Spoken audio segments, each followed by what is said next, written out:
I vår fyller Israel 75 år.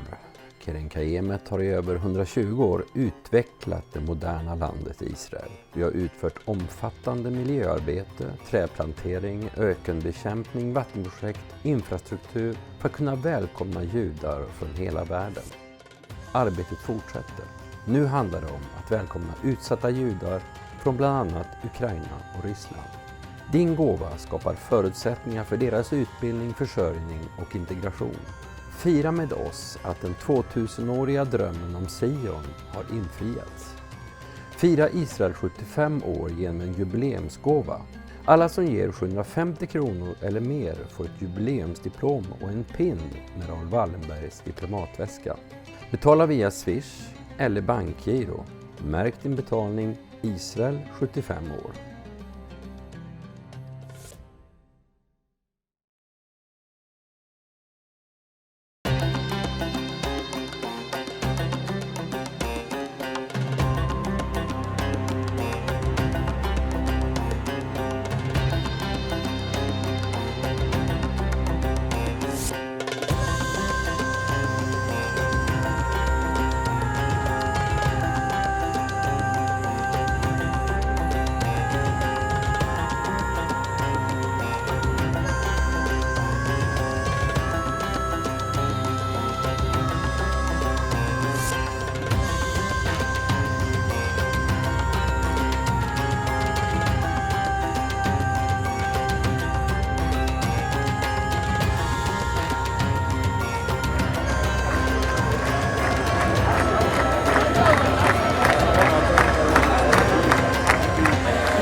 Ja du Ruben, nu ser vi utsikten från Sionberget.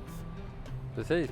Ja, och nedanför oss ligger ju då gamla stan och vi ser Sionporten och vi ser lite längre bort ser vi Oljeberget eller Olivberget som det heter på hebreiska.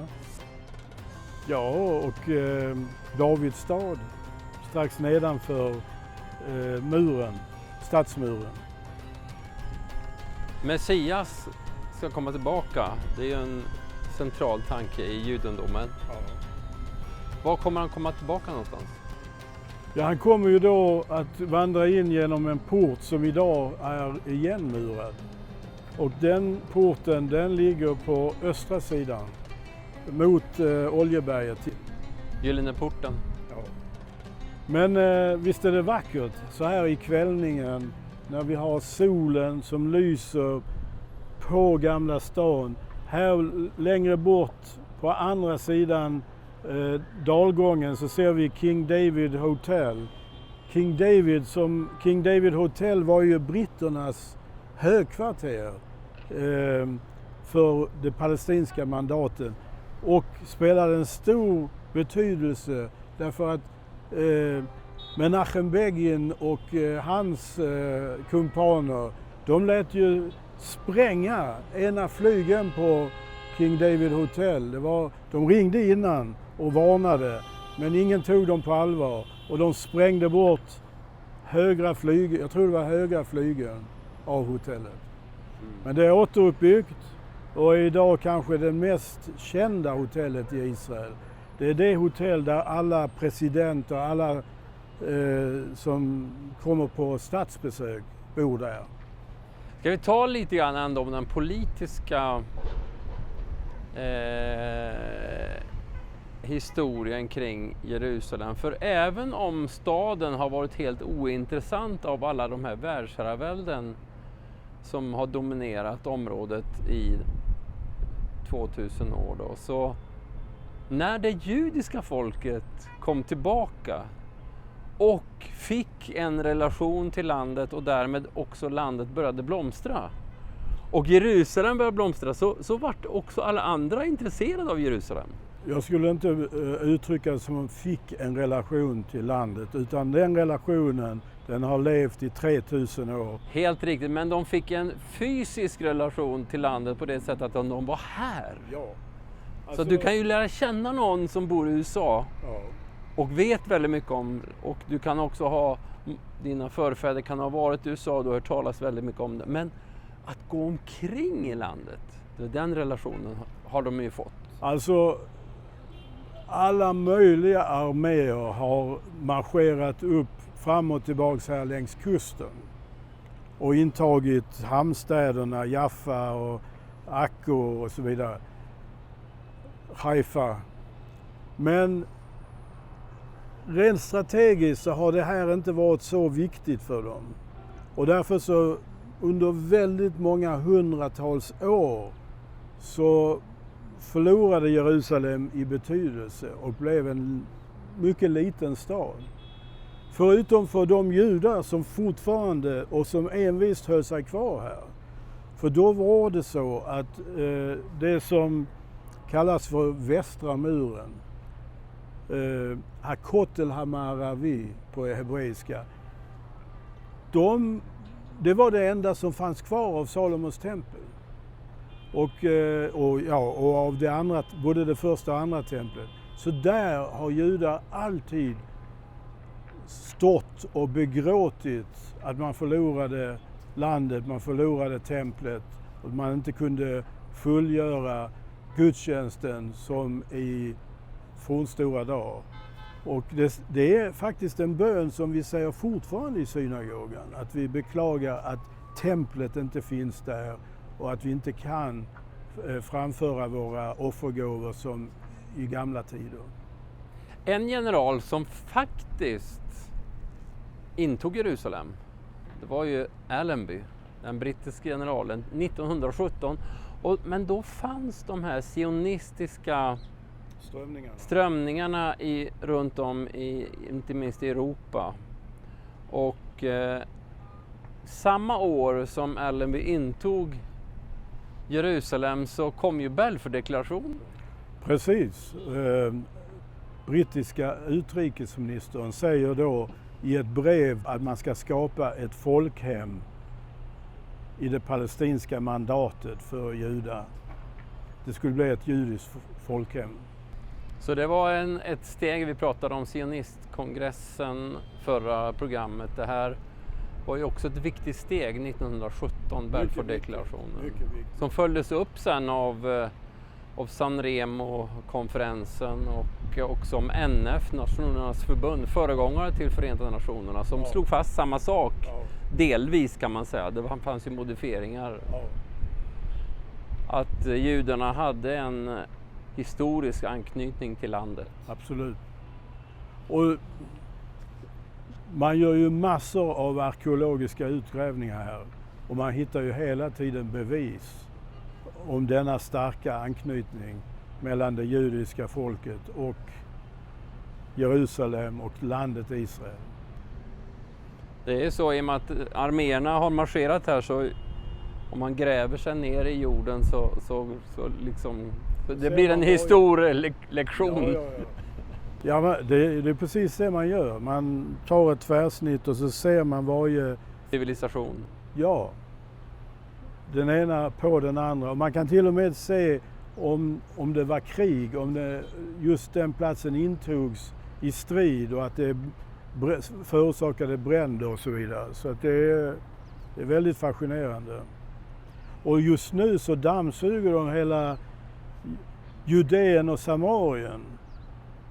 Alla grottor kartläggs och man hittar föremål. Fantastiska föremål. Men det var ju så man hittade Döda havsrullarna. De fanns i en grotta ganska nära Döda havet. I förra programmet så träffade vi Nachman Shai, Diasporaminister. Och han berättade ju om hur samhället, det israeliska samhället, har påverkats av alla dessa vågor av immigranter. Men vi ska få också en lite mer modern analys hur situationen är idag. Ja. Och för det har ju ökat nu de sista åren. Alltså det där har ju pågått under, liksom ända sedan tanken på sionismen växte fram. så har det pågått olika invandringsvågor. Man kallar det för första invandringsvågen, andra och så vidare. Och det har ju varit förföljda judar som har kommit från olika håll i världen. Och det senaste har ju varit etiopiska judar och ryska judar. 1 miljon ryska judar kom ju när Berlinmuren föll och Sovjetimperiet rasade samman. Ja. Och nu kan man nog tänka sig att det kommer en ny våg. Och det är det som Nachman Shai pratar om. Därför att det här kriget som nu har utbrutit i Ryssland och Ukraina, mellan Ryssland och Ukraina. Båda länderna har stora judiska befolkningar fortfarande. Och antisemitismen i dessa länder ökar. Och då vill många utvandra. Man pratar om att göra aliyah. Och betydelsen av ordet aliyah, det är att man går mot en högre höjd. Man betraktar alltså landet Israel och Jerusalem, att det ligger högt. Och aliyah betyder att gå mot en höjd. Ja, vi låter Nachman Shai berätta om den aktuella situationen just nu.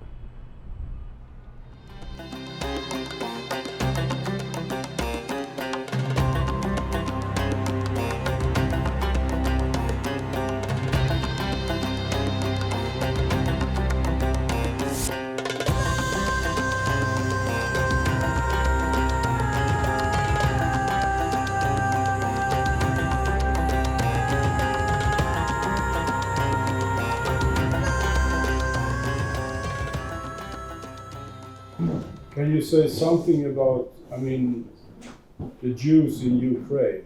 Mm-hmm. Yeah. Are you helping them to Very get much. out? Well, since the war, actually even in the eve of the war, for quite a long time, I've been working very closely with the leadership of the Jewish community in Ukraine. There were around 200,000 Jews living in Ukraine. Half of them were organized under Chabad leadership, and others were not associated with any institute. And we managed to help them financially. We were the first to extend them financial aid before the war broke out, to help them to get shelter, transportation, food, medicine, anything they needed for the upcoming war.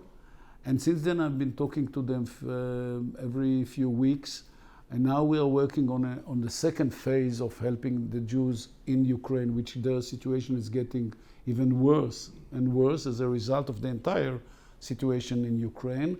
And even more than that, now we have to pay attention to Jews who left Ukraine as refugees, and they are settled in neighboring countries, including Germany, or Austria, maybe some in Hungary, Sweden, maybe in others, all over. And we would like to keep them, to keep their ties with Israel.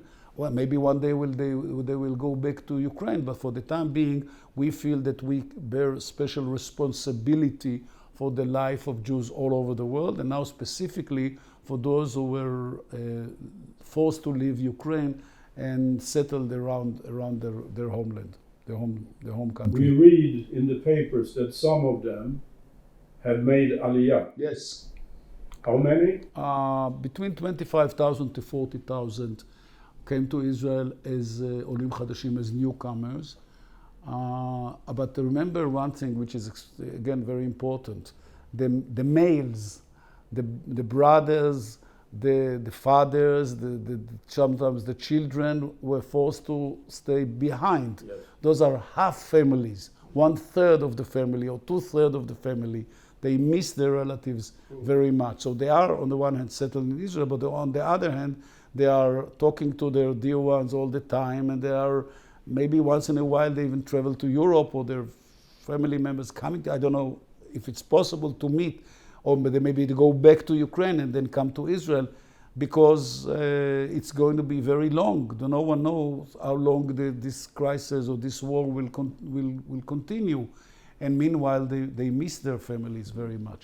It's the opposite about Russian Jews, who are trying to get now from Russia, from their own reasons, and it's only about males, because they were called for military service now, and they're not necessarily very excited about it. So here's the other half of the picture. Here males are leaving Russia, and their families in many cases are staying behind. Jewish story. There are a few thousands who came from Russia too. Now we try to expedite the process, because they come to Israel according to what we call the law of returns, which gives immediately Israeli citizenship to any Jew who would like to come to Israel in any time, any stage of his or her life.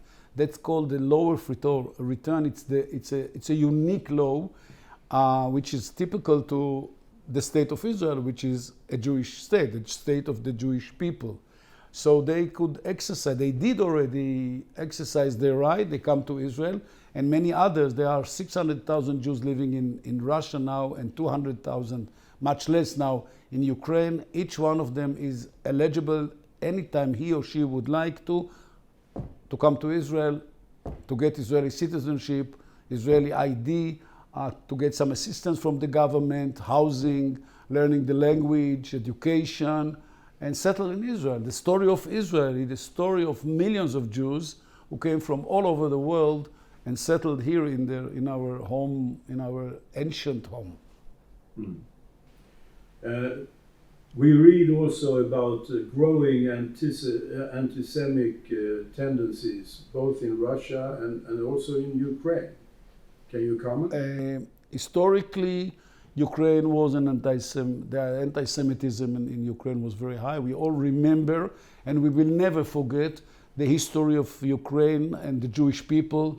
We keep hearing that even recently, when Israelis were arguing whether we should open the country for non-Jews to come as refugees to the country.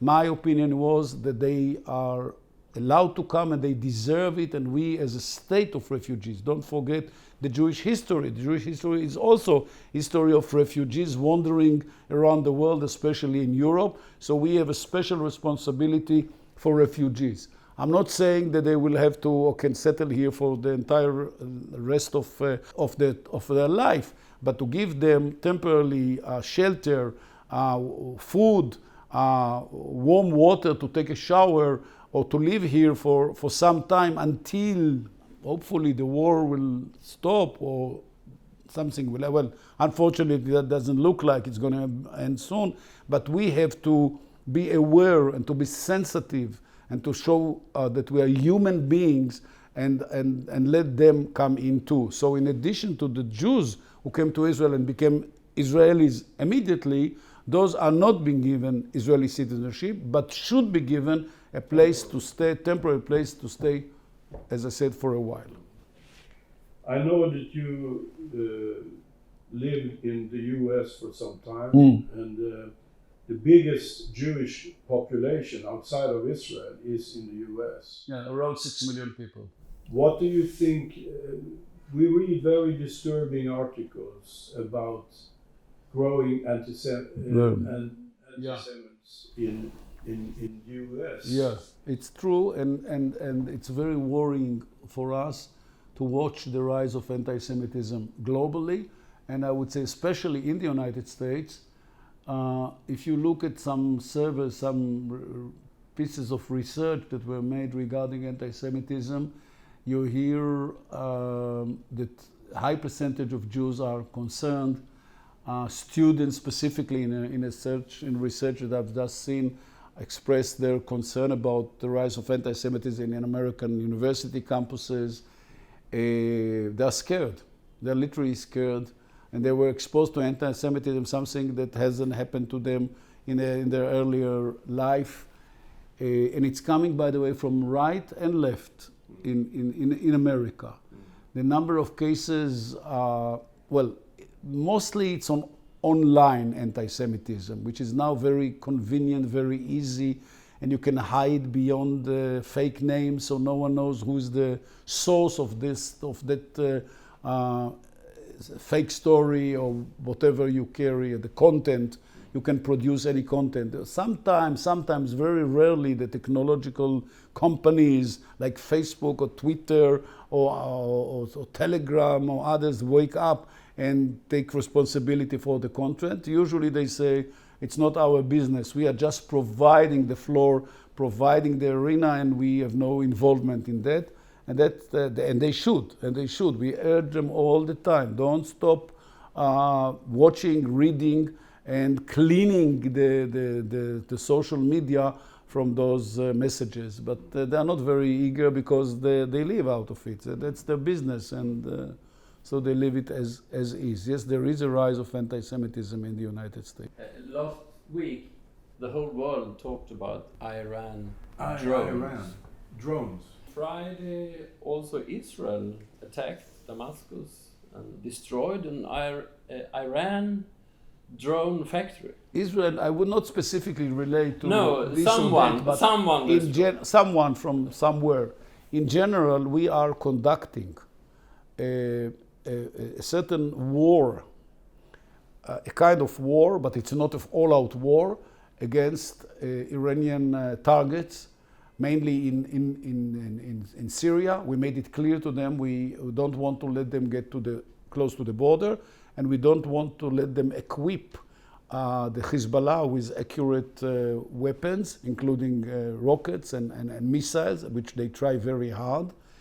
We also conducted all kinds of operations against Iran in the air, in the sea, cyber, and other ways, again, to slow down the pace of enriching uranium, which is so necessary in order to produce a nuclear bomb, an atom bomb in the future. And we'll continue to do that. Whatever negotiation, there is any negotiation, or there isn't, one day it's on, one day it's out, we have our own goal to prevent Iran from acquiring a nuclear weapon, and we'll do our best. Can you say something about the complexity when it comes to the Iran drones in Ukraine? Iran's involvement in the war is a source of concern to us. It's a worrisome development which we didn't expect. Iran now is cooperating with Russia. There's no way to deny it because it became a well-known fact that they are sending them arms, helping them to fight Ukraine. I don't know more than the Iranian drones, but maybe in other ways. It was reported also they're going to send them ballistic missiles as well. Well, we've been saying for years that Iran is not only a source of concern, or I would say is not only a danger for the Middle East stability, but it can easily grow to a world concern. And now it has been manifested in the war between Russia and Ukraine. You can see that the Iranians are jumping into this war, which is far away from the border, but that's the character of the Iranian regime.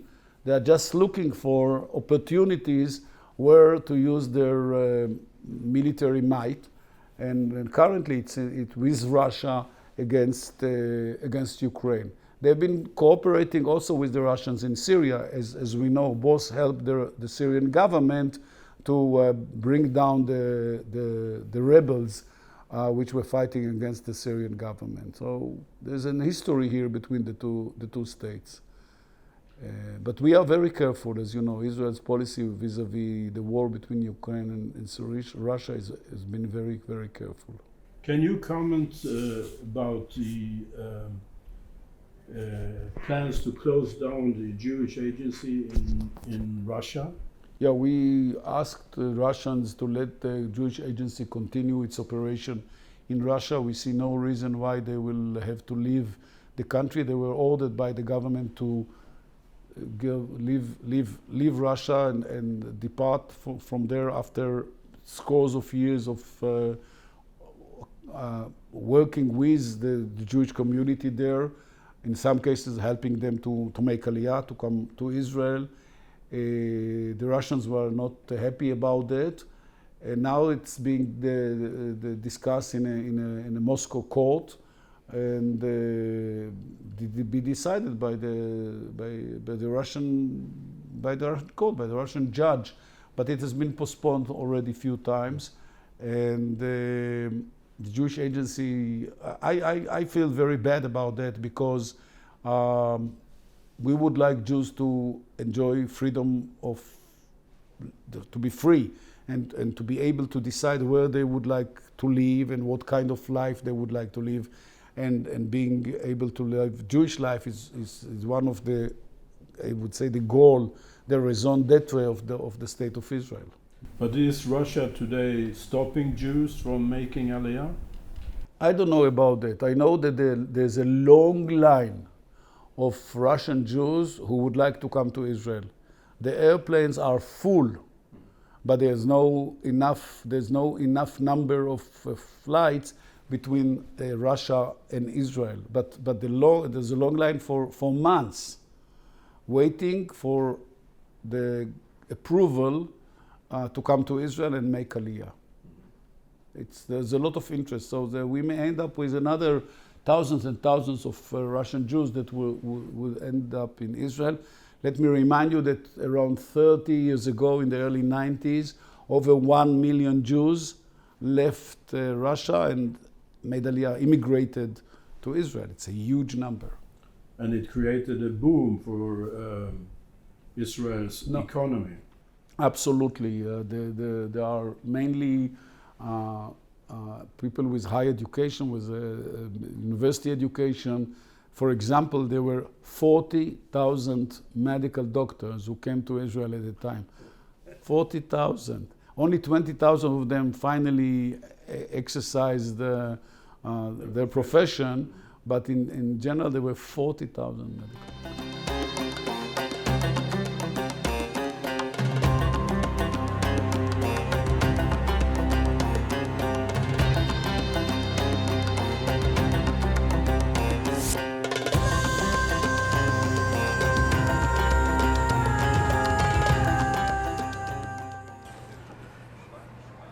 Ja, det var allt för denna gång om drömmen om Sion.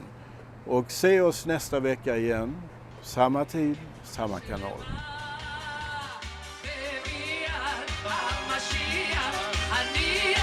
Everybody raise your hand.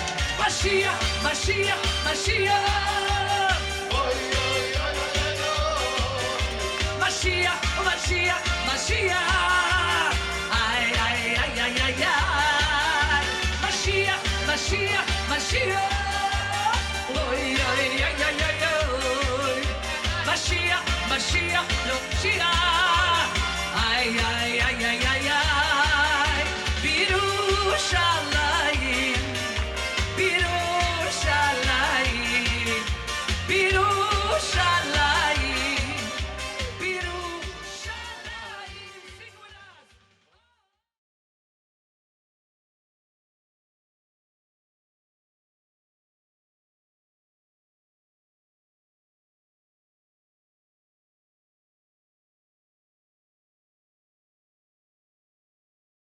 I vår fyller Israel 75 år.